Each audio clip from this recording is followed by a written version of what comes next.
Bonjour à toutes et à tous, c'est Moedra. Alors là, je vais entamer la seconde vidéo de ma série sur électronique, les composants de base. Là, je vais aborder le condensateur, qui est un composant très important en électronique. Et je vais essayer de vous parler de tout ce qu'il faut savoir au minimum sur ce composant. Ce qui sera déjà beaucoup. Alors, je commence par les généralités. C'est un composant électronique élémentaire constitué de deux armatures conductrices, des électrodes, qui sont séparées par un isolant polarisable, diélectrique. Polarisable, donc il y a un sens. Propriété principale. Sa propriété principale, c'est de stocker des charges électriques opposées sur ces armatures. La valeur absolue de ces charges est proportionnelle à la valeur absolue de la tension qui lui est appliquée. C'est-à-dire que plus vous appliquez une tension qui est forte, et plus vous aurez des charges. Alors, il est important de voir le condensateur comme un réservoir de tension. Les analogies hydrauliques sont importantes, et un réservoir de tension, ça parle plus que dire condensateur. C'est vraiment comme ça qu'il faut le voir, hein. C'est un réservoir de tension. La capacité électrique d'un condensateur se détermine essentiellement en fonction de la géométrie de ses armatures et de la nature de ses isolants. Là, vous avez la formule C égale epsilon fois S divisé par D. Alors, C, c'est ce qu'on appelle la capacité du condensateur. Elle est exprimée en farad. Epsilon, c'est la permittivité du diélectrique, qui est en farad par mètre. Là, vous avez la surface qui est en mètres carrés, et D, c'est l'espacement entre les armatures qui est en mètres. Donc, ça donne bien des farads si vous faites le produit epsilon fois S sur D. Alors là, vous voyez différents types de condensateurs. Donc la géométrie, condensateur plan, cylindrique, sphérique. Vous voyez que epsilon, là, il est décomposé en deux termes. Epsilon 0, epsilon R. Epsilon 0, il est toujours constant. Et epsilon R, il dépend du matériau. Là, vous avez A, c'est la surface qui est là, par exemple. Là, vous voyez que c'est la surface de la plaque. Et D, c'est l'espacement entre les plaques. Donc là, c'est assez simple de faire, c'est le condensateur le plus simple. Vous prenez deux plaques, vous les espacez de D, vous mettez un matériau dedans, ça fera jouer le epsilon R, donc vous pourrez contrôler votre capacité. Si vous prenez le vide, ce sera le vide. Donc il y a aussi le champ électrique qui lui s'exprime en volts divisé par des mètres. Là, vous voyez le condensateur cylindrique, la formule elle est beaucoup moins sympathique. Vous voyez déjà qu'il y a du pi qui apparaît et on divise par du logarithme népérien. R2 sur R1, R2 le rayon du cercle extérieur et R1 le rayon du cercle intérieur. Le condensateur sphérique qui a une formule encore moins sympathique. Vous voyez tout ça. Donc c'est les différentes géométries de condensateur. Alors l'utilisation d'un condensateur en électronique, on peut l'utiliser pour plusieurs choses, pour plusieurs fonctions. Alors on peut l'utiliser pour stabiliser une alimentation électrique, c'est-à-dire faire une tension continue en fonction d'une tension qui varie. Par exemple, vous avez le secteur. Le secteur, il y a 230 volts efficaces et la forme de l'onde, c'est un sinus. Si vous chargez votre téléphone, vous voulez charger à tension constante votre téléphone. Vous allez donc avoir votre chargeur qui, lui, en fonction de 230, va vous donner du 5 volts continu, fixe. Et pour faire ce filtrage, on utilise des condensateurs. Alors j'ai dit condensateur de découplage. Quand on parle de condensateur de découplage, c'est pour lorsqu'on a un pic de courant. Le pic de courant va faire chuter la tension et pour certains systèmes, on ne veut pas que la tension chute. Donc le condensateur, lui, il va permettre de stabiliser, c'est-à-dire le pic va absorber le pic de courant. Donc dans ce cas-là, on dit condensateur de découplage qui permet de découpler, c'est le principe. Alors pour le filtrage, vous avez différents types de filtrage, le passe-bas, le passe-haut, le passe-bande, le coupe-bande. Pour les signaux périodiques, c'est-à-dire selon l'information que vous voulez avoir, vous voulez filtrer. C'est-à-dire filtrer, c'est séparer une partie d'un tout. Si vous avez un filtre à café, vous voulez récupérer le café et vous voulez filtrer les grains. Si par exemple vous avez un filtrage en imagerie, c'est-à-dire que par exemple si vous faites un flou c'est un passe-bas. Si vous voulez récupérer les contours d'une image, ça ce sera un passe-haut. Donc vous appliquerez un filtre, généralement maintenant pour les images on va appliquer un filtre numérique. Et aussi on l'utilise, puisque c'est un filtrage également, séparer le courant alternatif du courant continu. Ce dernier est bloqué par le condensateur, puisque le condensateur bloque le courant continu. Et là, c'est plus un condensateur de liaison, c'est-à-dire que si vous avez d'un étage à un autre, vous voulez garder que la partie qui varie, puisque généralement, on dit souvent l'information est dans les variations. Donc vous voulez garder l'information. Si quelqu'un y parle, ben, ça va varier, donc vous gardez cette partie-là. Et si vous voulez garder cette partie-là d'un étage à un autre, vous mettez des condensateurs, et là on dit qu'on les utilise en mode condensateur de liaison. Alors là, je vais parler des 3 principaux signaux en électronique. Je dis bien principaux, il y a une infinité de signaux selon les applications que vous voulez, mais ces 3 signaux, c'est les signaux de base. Vous avez le signal sinusoïdal. Alors le signal sinusoïdal, comme vous le voyez, il a cette forme-là, et vous voyez que il est périodique, c'est-à-dire que vous avez un motif que vous pouvez identifier, vous voyez que ce motif se répète tout le temps. Alors là, il est assez facile à voir, on voit que ce motif se répète là, enfin il est là, puis après il se répète là, il se répète là. Donc on prend ce motif-là, et on regarde la période de ce motif. Là on voit que c'est 1 seconde, puisque là c'est en seconde. La fréquence, c'est 1 divisé par la période. Donc dans ce cas-là, la fréquence est de 1 Hz, et l'unité pour la fréquence, c'est les Hertz. Là, j'ai un signal carré. On voit qu'il varie entre 0 et 1 volt, qu'il a une valeur moyenne de 0,5 volts. Et on voit qu'il a une période de 10 millisecondes. Alors, comme je l'ai dit, si on veut la fréquence, 1 divisé par 10 millisecondes, on met en secondes, ça fait 0,01. 1 divisé par 0,01, ça donne 100. Donc la fréquence de ce signal est de 100 Hz.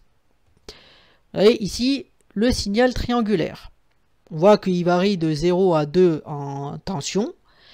Et on voit que sa période, cette fois, elle est de 2 secondes. Donc du coup, sa fréquence, elle est de 1 divisé par 2. Elle est donc de 0,5 Hz. Voilà, donc j'ai fini avec les principaux signaux qu'on a en électronique. Alors là, on va parler de la partie relation du condensateur. C'est-à-dire tout ce qui va déterminer le fonctionnement dans les équations du condensateur. Alors, la relation principale, c'est Q égale CU. Q, c'est la charge stockée sur la borne positive et son unité, elle est en coulomb. Alors, quand on parle de la charge élémentaire, c'est des 10 moins 19 quelque chose. Donc, 1 coulomb, c'est déjà énorme hein, en termes de représentation. Et il faut savoir que la dérivée de Q, ça donne l'intensité électrique en ampères, c'est-à-dire le courant. C, c'est la capacité électrique du condensateur. Elle est en farad comme je l'ai exprimé auparavant. Et U, c'est la tension aux bornes du composant, qui est en volts. Alors là, il y a ce qu'on appelle la loi d'Ohm généralisée. C'est-à-dire quand on parle d'une loi d'Ohm, c'est qu'il y a une relation entre le courant et la tension. Pour la résistance, c'est U égale RI. Là, la relation, elle est un peu plus compliquée, parce qu'on a le courant qui est égal à la capacité, mais fois ce terme. Alors ce terme quoi? C'est la dérivée de la tension. Pour ceux qui ne savent pas ce que c'est une dérivée, en fait une dérivée c'est une différence. Par exemple quand vous avez une position, c'est-à-dire vous marchez, vous avez une position en mètres, vous parcourez une distance. Si vous voulez savoir la vitesse que vous avez faite, vous allez prendre la position que vous avez fait à un instant T, vous allez dire par exemple là j'ai fait 10 mètres en 1 seconde. 10 mètres à l'instant 1 seconde. Et à l'instant 2 secondes, vous êtes à 30 mètres. Donc si vous voulez avoir votre vitesse, sur ce laps de temps, votre vitesse moyenne, vous allez faire 30 moins 10 divisé par 2 moins 1, ce qui va faire une vitesse de 20 mètres par seconde. La dérivée, c'est ça. C'est-à-dire c'est une variation. C'est-à-dire que, et comme je le dis souvent, on dit que l'homme, il est sensible aux accélérations. C'est-à-dire que si vous êtes dans un bus, le bus peut rouler à 100 km, il n'y a pas de problème. Quand il va se mettre à freiner, vous allez sentir qu'il freine. Parce que vous allez passer d'une vitesse, là cette fois, d'une vitesse élevée à une vitesse courte en très peu de temps. Et votre corps, il va être sensible à ça. Donc là, il y a la puissance. C'est-à-dire là, la puissance, généralement en électronique, la puissance, c'est le courant fois la tension. Le courant, c'est cette relation-là. Et la tension, c'est ça. Alors, tout à l'heure, j'ai dit on utilise le condensateur pour faire la stabilisation. Mais pourquoi? Parce que le condensateur, on dit qu'il ne subit pas de discontinuité en tension. Pourquoi? Parce que vous voyez que la puissance, il n'existe pas de composants qui ont une puissance infinie. Dans cette relation-là, comme je l'ai dit, c'est la dérivée de la tension. C'est-à-dire que si vous avez une discontinuité en tension, vous passez par exemple de 1 volt à 2 volts dans un temps très court, ben cette valeur-là va être très élevée. 1-2 volts, pour vous, c'est pas beaucoup, mais si ça se fait en quelques microsecondes, c'est très élevé. Donc vous allez avoir une surtension là. Enfin, plutôt là, une surintensité. Donc c'est pour ça qu'on dit que le condensateur ne peut pas subir de discontinuité en tension. S'il en subit une, c'est plus un condensateur, il est claqué votre truc. Et l'énergie, c'est l'intégrale de la puissance. On peut dire autrement que la dérivée de l'énergie donne la puissance. Et la dérivée de l'énergie donne la puissance. Et l'énergie, on dit que c'est la moitié du produit C fois la tension au carré. Alors, il y a différents types de condensateurs. Alors, contrairement aux résistances, en fait, les condensateurs peuvent avoir un sens. Vous prenez une résistance, vous la branchez, vous ne regardez pas les bornes, vous regardez pas, ouais, vous prenez un rétang, vous la branchez, il n'y a pas de problème. Là, il y a deux types de condensateurs. Il y a un condensateur dit non polarisé, c'est-à-dire qui se comporte comme une résistance. Vous la branchez sans regarder les bornes. Et il n'y a pas de problème. Généralement, c'est des condensateurs qui ont des faibles capacités, qui vont du picofarad jusqu'à quelques centaines de nanofarads. C'est des condensateurs dits céramiques. Et vous avez les condensateurs polarisés, c'est-à-dire où il y a un sens de branchement. Vous voyez, c'est comme votre pile. Quand vous vous mettez votre pile dans une machine, vous avez un plus, vous avez un moins. Si vous branchez dans le mauvais sens, votre machine ne marche pas. Et si le circuit n'a pas été protégé, ça peut même vous casser la machine. Donc il faut faire attention. Donc ça, c'est des condensateurs dits électrolytes. Mais généralement, par abus de langage, on dit que c'est des condensateurs chimiques. Et ceux-là, ils ont des fortes capacités qui peuvent aller du micro jusqu'au farad. Voilà. Et comme la plage standard en électronique, je parle, elle est du picofarad au millifarad. Pico, c'est 10-12, milli, c'est 10-3. Donc là, représenter les symboles dans les différents pays du condensateur, là c'est le non polarisé, là c'est un polarisé, là c'est une autre façon d'avoir un condensateur polarisé. Et là, c'est les condensateurs, voilà, là il est polarisé, non polarisé, non polarisé. Même, voilà. C'est important parce que généralement, comme beaucoup de docks, elles peuvent être USA, hein, puisque c'est plus ou moins eux qui dirigent la planète. Donc il faut connaître leurs symboles.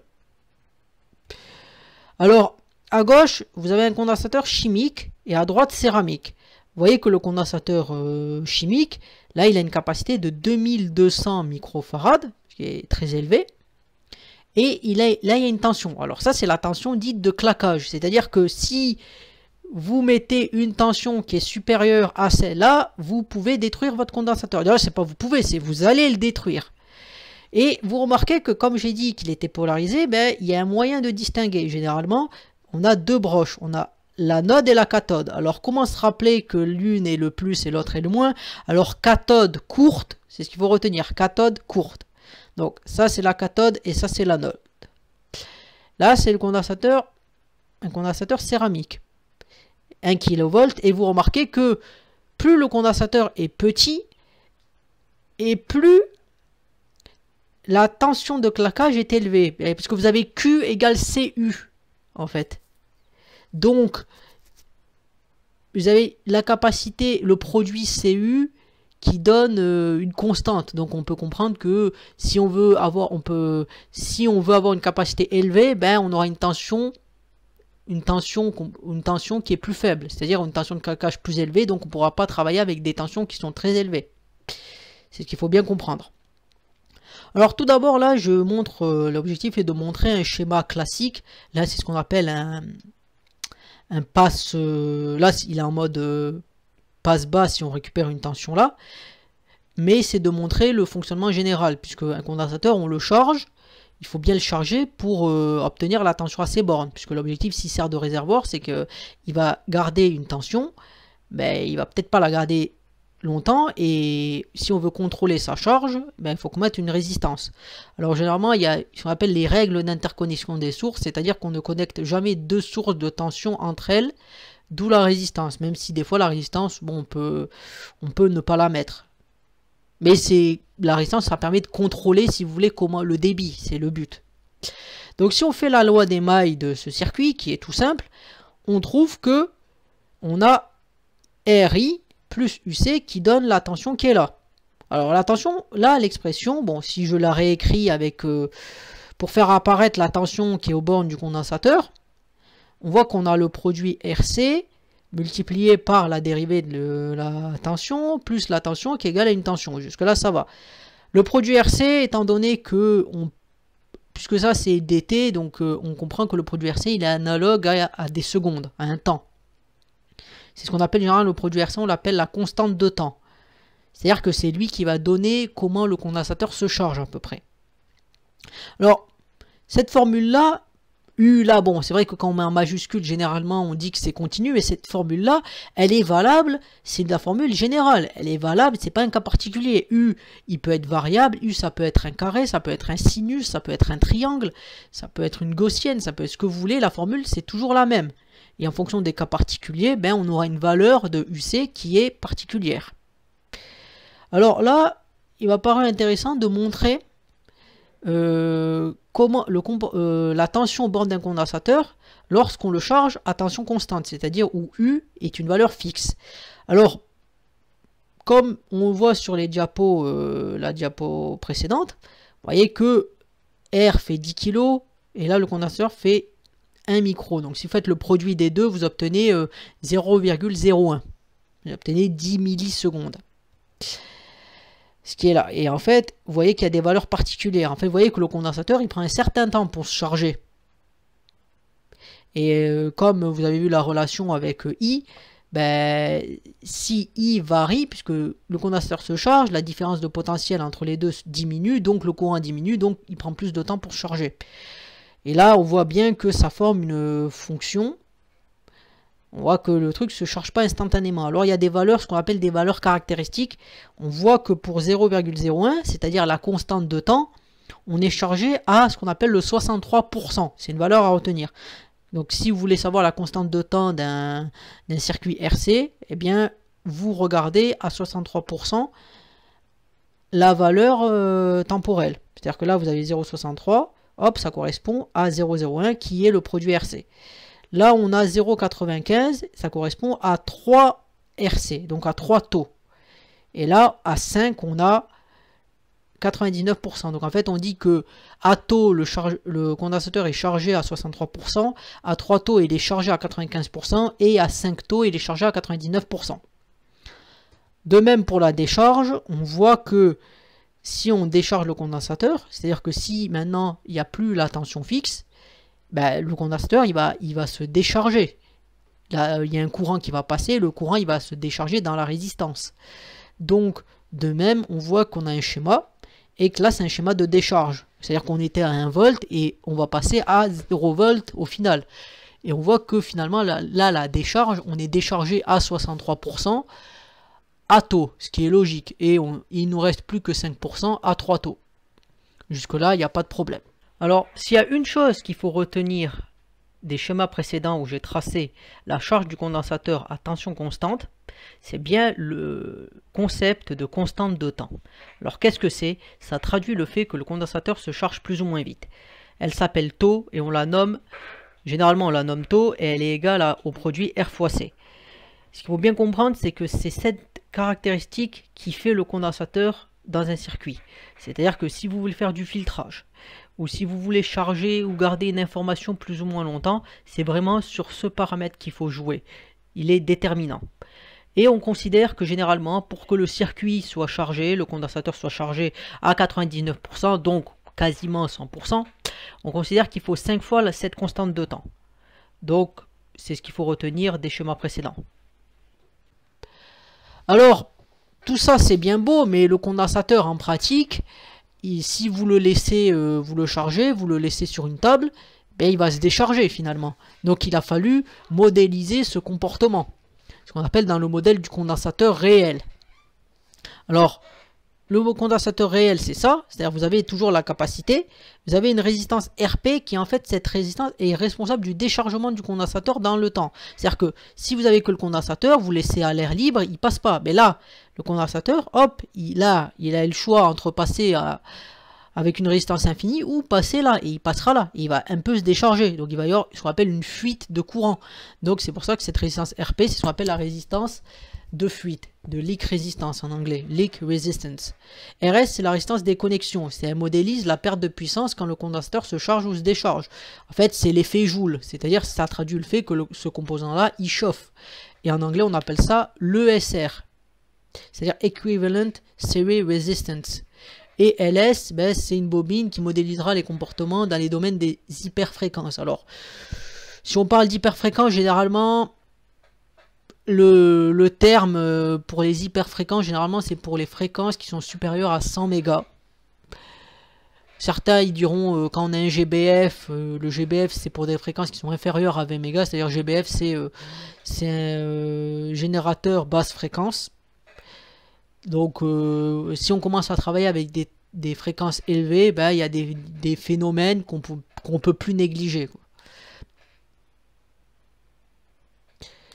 Donc là j'ai dit à peu près ce qu'il y avait à dire sur le condensateur. Et ce que je vais faire, c'est que je vais faire la partie simulation. Comme ça, je vais aborder différents cas concrets qui permettent de mettre, on va dire, de mettre les idées, de mettre de la pratique dans des formules. Parce que les formules, c'est bien, mais il faut essayer d'en tirer quelque chose de concret, de pratique, puisqu'on est en électronique. J'aime bien les maths, mais les maths, il y a de la théorie, et là, il faut qu'on arrive dans le pratique. Alors, dans cette partie, l'objectif, c'est de démontrer qu'on peut considérer que si on met des condensateurs en série, on obtient une capacité équivalente et de spécifier à quoi est égale cette capacité équivalente en fonction des valeurs des condensateurs. Alors là, on a le circuit en série, on a la tension et on a le courant. Là, j'ai fléché les tensions qui sont aux bornes des condensateurs. Et là, on a U et on a une capacité équivalente et ben, la tension dans ce cas-là, c'est la même que là. Donc, tout d'abord, comme j'ai dit, on est en série. Donc, les courants qui traversent chacun des condensateurs sont égaux. Donc du coup, IC1 égale IC2 égale ICN dans ce cas. Or, la charge, c'est la primitive du courant. C'est-à-dire c'est l'opération inverse de la dérivée. Donc on a, ben, si on prend la relation fondamentale du condensateur qui est Q égale CU, eh bien on obtient U1 égale Q sur C1. De même, U2 égale Q sur C2 et UN égale Q sur CN. En faisant la loi d'émail, on obtient que la somme des tensions est égale à U. Et la somme des tensions, c'est U1 plus U2 plus UN. Donc, dans ce cas-là, on a, en faisant l'égalité de ce schéma et de ce schéma-là, on obtient Q sur CEC qui est égal à Q sur C1 plus Q sur C2 plus Q sur Cn. Donc, en bilan, eh bien, on obtient que la capacité équivalente, c'est l'inverse de la somme des inverses des capacités. En fait, si vous voulez, c'est vous intuitez que ça va être l'inverse que pour les résistances. Quand vous mettez des résistances en série, vous les additionnez. Quand vous les mettez en parallèle, c'est cette formule-là. Donc, vu que là on est en série, qu'on obtient la formule des résistances en parallèle, on pourrait se dire que en parallèle, eh bien ça va être comme les résistances en série. Enfin, on pourrait se dire ça. Mais après, il faut le démontrer. Chose que je vais faire après. Alors dans cette partie, je vais montrer que l'association des condensateurs en parallèle, ça donne une capacité équivalente et que je vais exprimer cette capacité équivalente en fonction des valeurs des condensateurs. Alors quand on est en parallèle, il faut penser que c'est la même tension qui est aux bornes des condensateurs. Donc du coup, UC1 égale UC2 égale UCN. Là, dans ce schéma, j'exprime la charge comme étant le produit de la capacité équivalente que je cherche fois la tension. Le courant, c'est la dérivée de la charge. Donc, c'est fois la dérivée de la tension. Vu que j'ai une division de courant, je vais utiliser la loi des nœuds. La loi des nœuds, elle me donne que le courant total, c'est la somme des divisions des courants. Donc dans ce cas-là, UC1 plus UC2 plus UCN. En mettant cette relation, j'obtiens que Cx fois la dérivée de la tension, c'est égal à IC1, donc C1 fois la dérivée de la tension, qui est la même que là, puisqu'on est en parallèle, plus C2 fois la dérivée de la tension, plus Cn fois la dérivée de la tension. Donc, Cec fois la dérivée de la tension, c'est égal au produit de la somme des condensateurs avec la dérivée de la tension.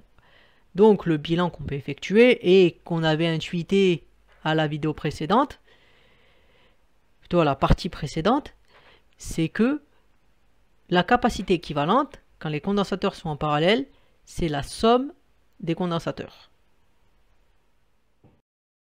Alors dans cette partie simulation, ce que je vais aborder, c'est les cas d'utilisation concrète du transistor. Certains cas, pas tous, mais les cas de base qui permettent de comprendre vraiment concrètement à quoi il sert. D'abord, j'avais dit qu'on l'utilisait pour stabiliser une alimentation. Ça veut dire que par exemple, vous avez une tension qui varie. Et en fonction de cette tension qui varie, vous voulez créer une alimentation fixe. Par exemple, vous avez la sortie de votre prise, elle varie, c'est un sinus. Donc ce que vous voulez, et si vous voulez charger votre téléphone ou votre ordi, il faut charger avec une tension continue. Donc vous devez faire en sorte que la tension de la prise, vous la convertissez à une tension continue. Donc comment faire? Alors, tout d'abord, il faut utiliser un condensateur. Donc je choisis cap. Donc ça me donne automatiquement le device. Par défaut, c'est sur device quand j'appuie comme ça. Généralement, le device sert pour 90% des cas. Il marchera après pour des cas plus spécifiques. Si vous voulez des modèles réels et tout ça, vous allez devoir piocher un peu, regarder un peu la liste qu'il y a. Puisque vous voyez que si vous tapez res, vous avez plein de résistances. Donc là, je vais mettre du coup un switch, un interrupteur. Et on va mettre un bouton.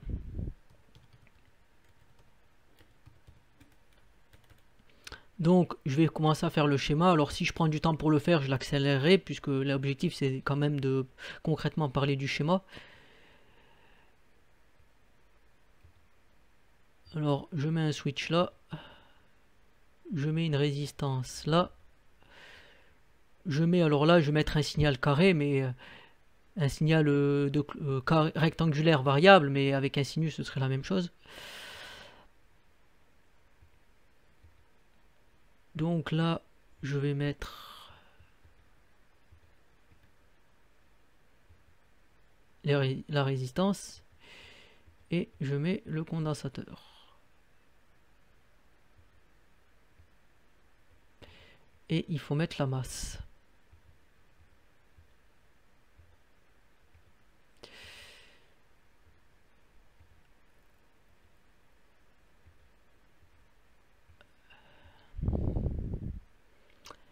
Alors, si je fais juste comme ça, avec le graphe, si je mets le graphe,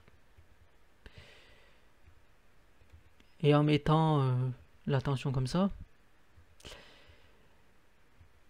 Alors, tout d'abord, ce qu'il faut bien comprendre, c'est qu'il faut que là, ça se charge rapidement, et que quand je ouvre l'interrupteur, que je l'ouvre, eh bien, ça se décharge, ça passera plus par là, le courant ne pourra plus passer par là, donc le condensateur devra se charger là-dedans. Alors, si je fais ça avec le graphe, ça ne marchera pas, parce que là, le switch, s'il est éteint, il est fermé, il suivra les variations du signal, donc je vais le montrer. Et c'est pas ça qu'on veut montrer finalement. Parce que si je fais ça, voir qu'il suit les variations, quoi.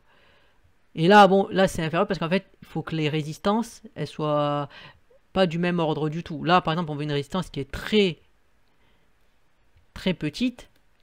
Et là, on va mettre une résistance qui est très élevée pour bien exagérer le phénomène. Par exemple, 10 mégas. En pratique, il faut que là, si on met une résistance, elle soit petite pour que ça se charge rapidement et que quand l'interrupteur est ouvert, là, ça se décharge lentement pour garder l'information du maximum. Donc, c'est pour ça que là, si on fait un rapide calcul, on voit que 10, du coup, on va mettre le condensateur, on va le mettre à 10 micros. Et là, avec un rapide calcul, 10 x 10, 100 micros. Donc 100 microsecondes, comme j'ai dit, c'est la constante de temps. La charge se fait à 5 taux, donc là 500 microsecondes. Donc le condensateur, là, il sera chargé à 500 microsecondes. Par contre, là, quand ça se sera ouvert, il va se décharger là. 10 mégas x 10 micros, ça fait 100. Donc on a une constante de temps de 100 secondes. Donc pour se décharger, 500 secondes. Donc comme j'ai dit qu'il fallait 500 microsecondes pour le charger complètement, on met une fréquence. Là, ça suffit largement. On va mettre par exemple 100 Hz. 100 Hz, c'est largement suffisant pour qu'il puisse se charger correctement. Donc là, vu que j'ai 100 Hz, je vais mettre pour qu'on voit à peu près 4 périodes. Donc je vais mettre 40 milli. Alors, si vous faites ça, comme j'ai dit, là vous voyez que ça suit les variations, donc c'est pas vraiment ce qu'on veut montrer. Puisque là, on n'arrive pas à avoir le cas où justement il est ouvert, il faudrait le commander d'une autre manière. Alors, ce que je peux faire là, c'est mettre, c'est pour ça que j'avais pris le bouton. Ça, je peux l'enlever. Après, c'est pour montrer aussi les différents composants, hein, les switches, les boutons, tout ça. Alors là, si je fais ça et que cette fois je mets un voltmètre,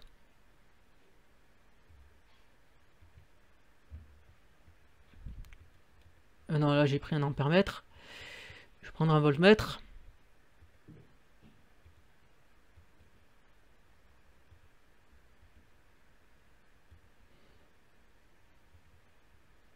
Voilà. J'essaie d'avoir le bon truc. Boum. Pourquoi? Comme ça marche pas trop. Alors, est-ce que c'est parce que je suis trop... Ah oui! Peut-être c'est pour ça, parce que j'ai pas inversé. J'ai mis high. Peut-être le fait de mettre high comme ça. Pour avoir voilà, high low, boum. Voilà. Et là, on voit qu'il prend du temps pour se décharger. Donc là, c'est pour montrer juste avec le bouton comment ça marche. Bon, on voit que c'est vraiment... là, c'est pas du tout comme ça en pratique, mais là, c'est pour faire montrer les différents aussi outils, les boutons, les switches, tout ça. Donc on voit qu'il prend vraiment du temps pour se décharger. Alors, si on veut vraiment un cas avec un truc pratique, je vais prendre un interrupteur commandé. Là, du coup, je peux prendre le 4066. Donc, du coup, en fait, c'est un interrupteur commandé, c'est-à-dire que là, vous mettez votre horloge. Là, vous mettez l'entrée de vos signaux. Et vous faites comme ça. Et donc là, si je fais ça, là, je pourrais voir vraiment le fait que, vous voyez que le rouge, eh bien, qu'est-ce qui se passe avec le rouge? Le rouge, il est fixé à 5 volts. Il est, là, j'ai vraiment récupéré mon maximum et je peux faire ma tension fixe en fonction d'une tension qui varie. Et c'est ce qu'on voulait faire. Par contre, il faut bien retenir à l'idée que ça n'est possible que parce que entre ce temps où c'est à 0, le condensateur se charge très lentement. Si par exemple je prends un même ordre de grandeur que ça, vous mettez 10 ohms, ben votre système il marche plus. Votre système il marchera pas, vous voyez. Parce qu'il aura pas le temps il aura trop le temps de se décharger justement. Là il va pas trop se charger. Et là il va se décharger rapidement. Donc en fait vous n'aurez pas du tout l'information que vous voulez. Puisque finalement en fait c'est ça le problème quoi. C'est vraiment qu'il faut avoir quelque chose où il y a une très grande asymétrie entre la valeur de cette résistance et la valeur de cette résistance là. Sinon ça ne marchera pas votre truc. C'est pour ça qu'il faut mettre une grande valeur par rapport à la valeur qui est là.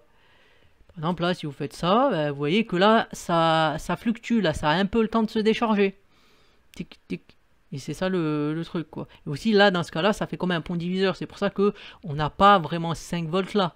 C'est pour ça qu'il faut vraiment mettre une valeur qui est élevée pour éviter le côté pont diviseur.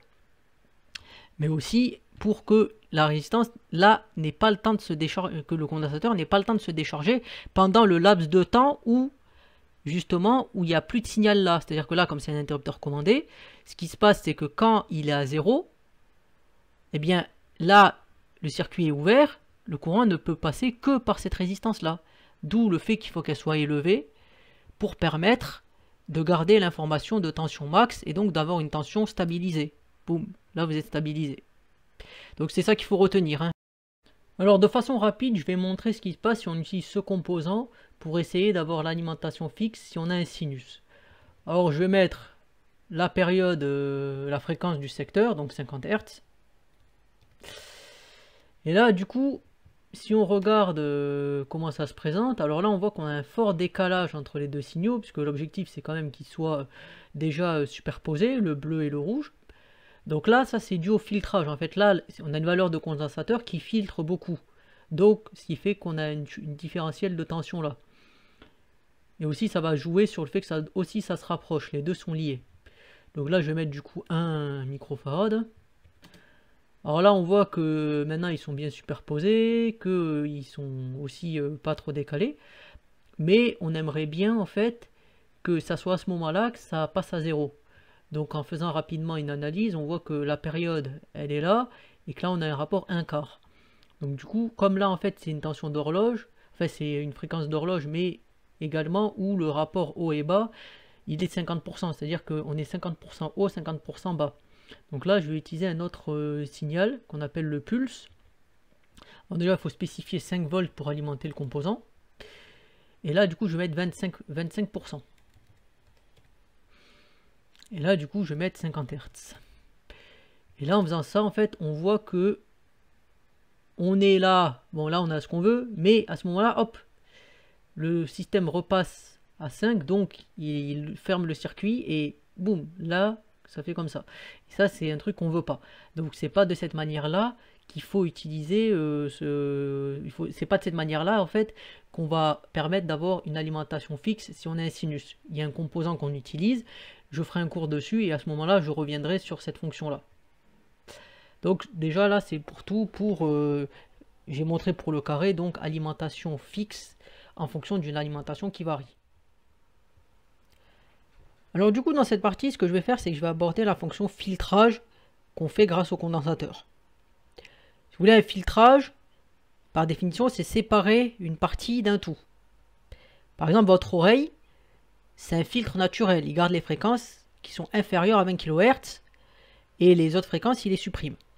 C'est dans le domaine audio, prenez le MP3. Le MP3, il suit ce concept. C'est pour ça qu'un fichier MP3, ben, il est moins volumineux qu'un fichier, par exemple un FLAC ou d'autres fichiers. C'est-à-dire qu'il y a une compression avec perte, parce qu'il y a des fréquences qui sont supérieures, mais on les supprime parce qu'on se dit que notre oreille, il n'a pas besoin de ces informations-là. Certains font la différence avec les deux formats. Le format sans perte, parce qu'on peut avoir une compression avec perte et une compression sans perte. Le MP3, c'est une compression avec perte. Donc dans ce cas-là, si on veut filtrer, on veut garder les fréquences qui sont inférieures à 20 kHz. Donc c'est ce qu'on appelle un passe-bas. C'est-à-dire je garde ce qui est inférieur. Un moyen mémotechnique de se rappeler la position du condensateur, c'est passe-bas, le condensateur est en bas. Alors du coup, si je veux filtrer ce qui est inférieur à 20 kHz, le 20 kHz dans ce cas-là, c'est ce qu'on appelle la fréquence de coupure. Et comment elle s'exprime? Eh bien, elle s'exprime déjà en rapport, en tout cas dans ce type de circuit, c'est-à-dire un circuit avec uniquement la résistance et le condensateur, une résistance et un condensateur placés comme ça. Eh bien, la fréquence de coupure, la formule, c'est 1 divisé par 2pi fois RC. Enfin, au dénominateur. Hein. Donc, ça veut dire que c'est l'inverse, c'est inversement proportionnel à la constante de temps. Donc, plus votre constante de temps est petite, et donc, plus votre constante de temps est grande, et plus votre filtrage sera élevé. Donc, je vais faire les calculs. Donc, si je fais un calcul pour avoir la fréquence de... Je dis que ma fréquence de coupure, c'est 20 kHz. Je sais que mon condensateur vaut 1 nanofarad, parce que généralement, quand on fait du filtrage dans ce type d'application, le condensateur, il n'a pas besoin d'être très élevé. Donc, si je fais le calcul, donc 1 divisé par 2pi fois 10-9 fois R, et tout ça, ça doit me donner 20 kHz. Alors, en faisant les calculs,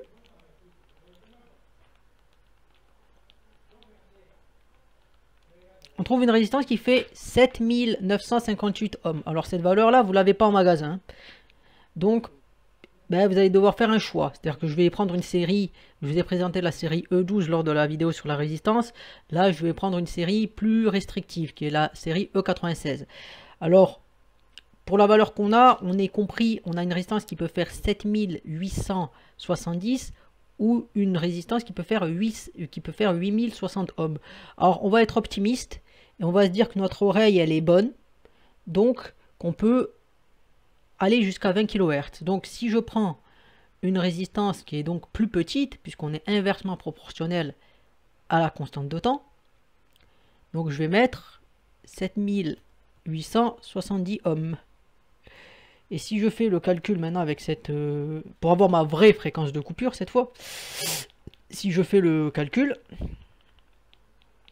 eh bien... j'obtiens quoi? J'obtiens une fréquence de coupure de 20 223 Hz. Donc, comme je l'ai dit, on va montrer que si on a bien designé notre circuit, eh bien, on va laisser passer les fréquences qui sont déjà plus petites, ce qui est déjà un bon début pour montrer. 50 Hz, on voit que c'est superposé, donc il n'y a pas de problème. On va mettre 500. On voit qu'on est superposé, il n'y a pas de problème. On va mettre 5000, donc du coup là je vais changer l'échelle des temps. Donc là on voit que le rouge et le vert sont superposés. Bon, même si là on voit qu'on... Voilà, on voit que c'est superposé. Par exemple, on va un peu changer l'échelle. Bon, c'était peut-être beaucoup. Ou pas assez justement. Voilà, donc là on voit que il y a un petit décalage, mais en termes de puissance, d'amplitude, on est à peu près pareil. Donc du coup, là, on va se mettre 10 kg.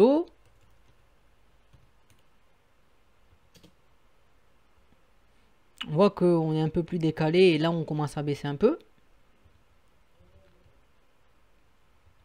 Du coup, on va mettre 20 kg.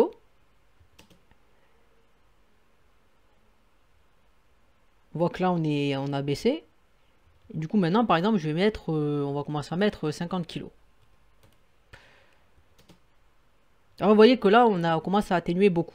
Donc, bien sûr, vous voyez que ce circuit, il est très simple, hein, c'est une résistance, un condensateur. Si vous êtes très exigeant, vous allez utiliser beaucoup plus de composants et d'autres structures. Hein. Mais là, c'est pour montrer l'effet filtrage, c'est-à-dire que en fonction de la fréquence, ben, là, on récupère une information. Et l'information qu'on veut, comme j'ai dit là, on veut garder des fréquences qui sont inférieures à 20 kg. Donc on voit bien que l'information qu'on a, c'est de pouvoir virer certaines fréquences. Si je mets 200 kg, ben, la fréquence de 200 kg, elle s'en va quoi. Vous voyez que c'est ça le résultat. Le résultat c'est le rouge quoi, par rapport au vert. Donc c'est rien du tout. Donc comme je l'ai dit, si vous voulez vraiment être exigeant, ben, vous utilisez d'autres structures. Et aussi, il y a aussi quelque chose qui est intéressant, c'est que si vous voulez utiliser, vous voulez voir en fonction des fréquences directement, vous pouvez utiliser ce qu'on appelle ça, c'est-à-dire c'est le frequency response, c'est-à-dire ça vous donne la réponse directement, c'est-à-dire vous n'avez pas besoin de faire à chaque fois la simulation avec cela. Vous mettez un signal, normalement c'est là qu'il faut le mettre, c'est plutôt Edit Property. Donc le signal c'est R1, Start Frequency 10, Stop Frequency 1 méga. Alors là c'est l'intervalle, c'est en décade, parce qu'en fait c'est pour... ça fait que c'est plus lisible quoi. Et donc du coup, on met ça, on obtient ce qu'on appelle le gain en décibels. En fait l'échelle là elle est en décade, c'est-à-dire que de là à là vous avez un rapport 10, de là à là vous avez un rapport 10, de là à là vous avez un rapport 10. C'est pas comme là vous avez... là vous rajoutez, c'est pas une addition que vous faites en fait, c'est un produit. Là, vous faites une somme. Vous avez 50 là, 50 là. Là, vous faites cette valeur-là x 10, x 10, x 10, x 10, x 10. En fait, c'est pour tasser le schéma. Sinon, le schéma serait énorme, quoi. Il serait extrêmement long.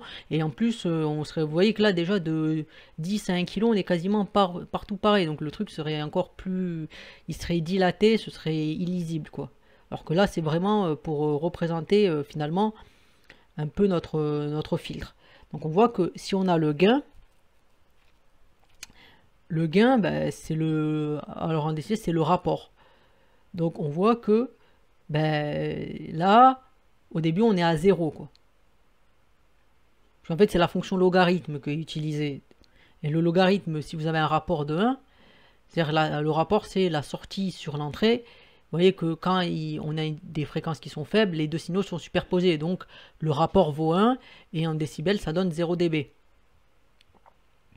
Et donc là, du coup, quand on baisse, on voit qu'on commence à perdre tout ça. En fait, si vous voulez, vous retenez que, par exemple, si vous avez là, à notre fréquence, là, c'est 20 kg. Et on voit que pour 20 kg, on perd 3 dB. C'est caractéristique.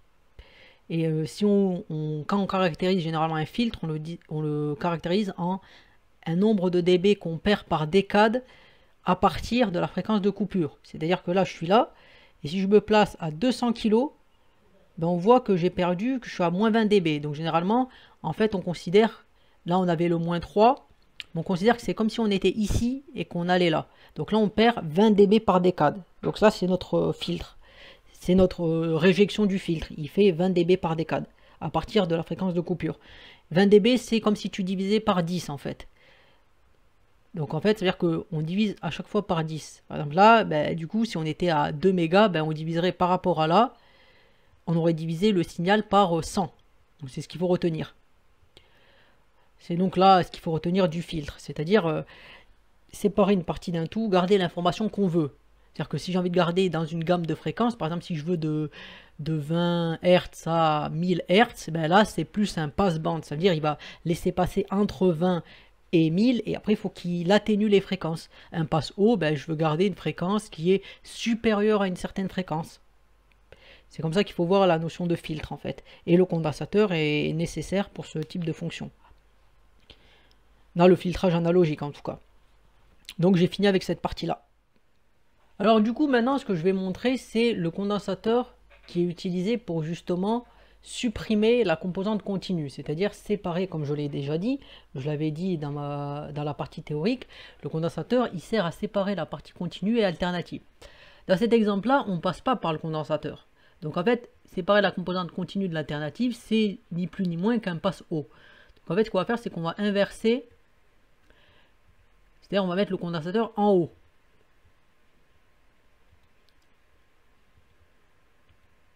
Donc là, du coup, il faut que je mette une résistance.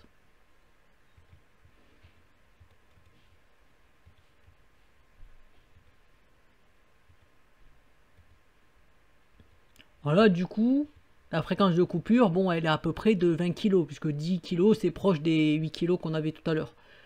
Donc, si je montre comme ça, par contre, vous voyez que là, c'est un passe haut. C'est-à-dire, vous avez vraiment là la superposition. Et du coup, on va mettre une composante continue, parce que là, le signal, il est alternatif, il n'a pas d'offset. L'offset, c'est la moyenne.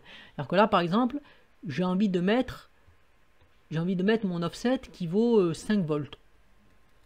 Et vu que mon amplitude, elle fait 5, ben mon signal, il va varier de 0 à 10. Donc là, vous voyez que vous avez... Alors, je vais essayer de changer. Hein. Même mettre une fréquence, on va mettre une fréquence plus basse. Hein. 200 kg, bon, on va mettre même 2 kg. Et on va augmenter un peu l'échelle des temps. Donc 2 kg, donc on va mettre 1 milli.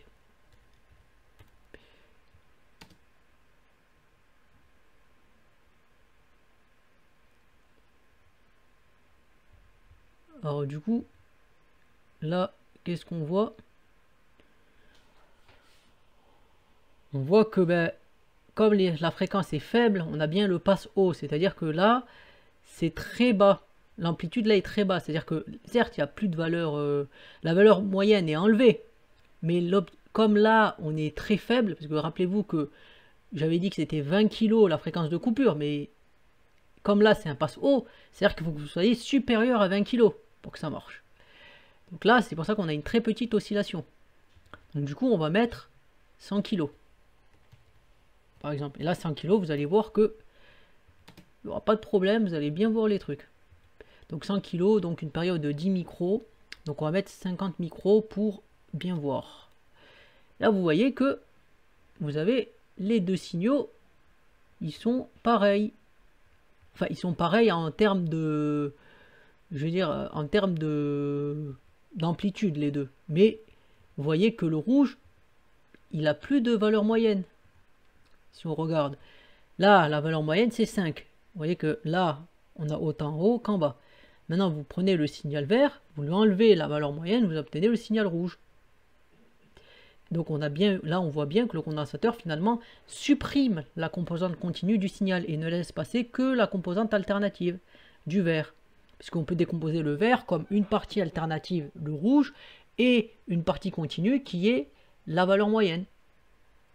Donc là, on a vu finalement le condensateur comme utile. C'est un filtrage, mais un cas particulier qui est qu'on garde que l'alternance et non pas la valeur moyenne. Et d'ailleurs, un moyen de se rappeler un peu que le condensateur il est comme ça, si on veut un moyen un peu mémotechnique, je dirais.